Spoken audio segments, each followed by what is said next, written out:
கீரையே பிடிக்கலன்னு சொல்கிறாங்களா? சின்ன சின்ன டிப்ஸாக கரெக்டாக ஃபாலோ பண்ணி செஞ்சு பாருங்கள். கீரை விரும்பி சாப்பிடுவாங்க, கீரை பிடிக்காதுன்னே சொல்ல மாட்டாங்க. எப்படி பண்ணலான்னு பார்க்கலாமா?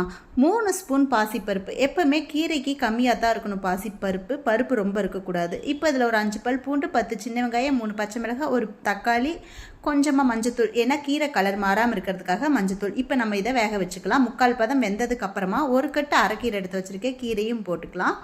கீரை போட்டு தண்ணி தேவை கிடையாது, நம்ம ஆல்ரெடியே தண்ணி விட்டுருக்கோம். கீரையிலையும் தண்ணி இருக்கும், தண்ணி ரொம்ப விட்டுறாதீங்க, குழம்பு சலசலன்னு போயிடும் கீரை குழம்பு. இப்போ இது நல்லா வெந்ததுக்கு அப்புறமா இப்போ நம்ம இதுக்கு தாளிப்பு கொடுக்கலாம்.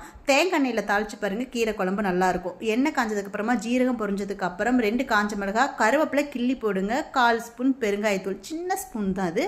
இப்போ இதை கீரையில் எடுத்து ஊற்றி உப்பு போட்டு இதை நல்லா கடைஞ்சிக்கலாம். எப்போவுமே தாளிப்பு கடைஞ்சதுக்கு அப்புறம் கொடுக்காதீங்க, தாளிச்சுட்டு அப்புறம் கடைஞ்சிங்க அப்படின்னா அந்த கீரை குழம்பு ருசியாக இருக்கும். இது மாதிரி ஒருக்கா செஞ்சு பாருங்கள்.